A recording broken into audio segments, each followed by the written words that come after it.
All right, folks, this story is not one of me gloating by any stretch of the imagination. As a matter of fact, I'm very sad about the facts behind it because it's going to put into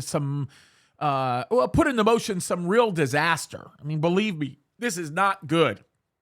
But we told you when this story of Russia bombarding and destroying Ukraine came out, there was a lot of people that said that Russia wasn't going to prevail, that in essence, there was going to be a large amount of support from the international community, especially Eastern and Western Europe. There would be this just massive a conglomerate of nations that would stand behind Ukraine, and it would all be a great thing. And in reality, nothing of a sort has happened. And as a matter of fact, we said that that would be the case.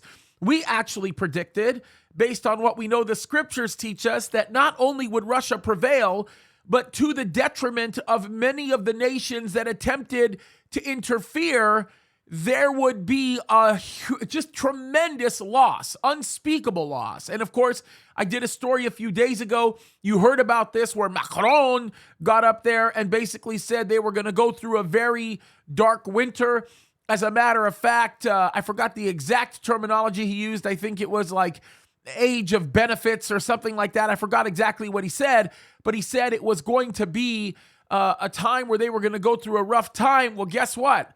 Vladimir Putin just turned up. Okay, let me just tell you that. He just turned up. I'm going to read this article to you. It's in Breitbart. The title of it is Europe's Winter of Chaos.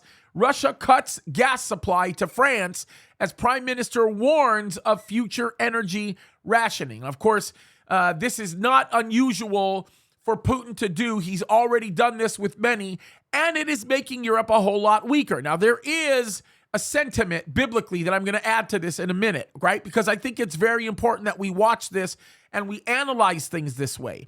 But look what it says here. This is pretty heavy. It says Russia has reduced the amount of gas it is sending to a major energy company in France, the prime minister of which has already warned that energy rationing over the winter is now in the cards.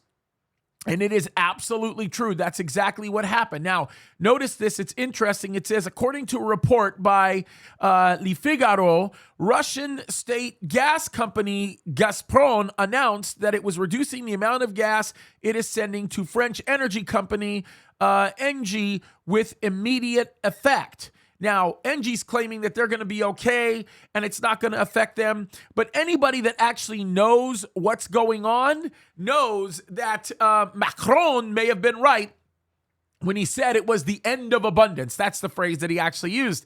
Folks, this is not good for France. This is actually bad for France. Now, there are biblical implications, I believe, of this on two levels, right? Number one, eventually it's going to get to the point where Russia is going to grow stronger than it ever has been before in a strategic position and on a military level and on other levels. We know that because they have to be in that position in order to be able to do what they're going to attempt to do with Israel. They're going to fail because God's going to make them fail, but that's one fact. Here's the other fact that we should be keeping in mind. Europe is changing dramatically. It's changing so dramatically that the mindset that existed amongst many of these people in the past has been to sort of stand for themselves. We got this. Our country is going to be great. They're not doing that much anymore. As a matter of fact, now they're thinking about consolidating. They're thinking about consolidating nations, economies, militaries. Folks, the things that they're thinking about in the EU and the UN, it's unbelievable. And it is bringing us back to the place that we know eventually where we are going to go to. And that is a conglomerate of 10 nations, which will eventually yield its power to one person, the final Antichrist. Folks, we are in the last days, and I want you to be aware of all of this, and I want you to be thinking through all of this because we keep seeing sign after sign after sign after sign that Jesus is coming soon. Heads up, folks. It's happening sooner than you think. God bless you guys.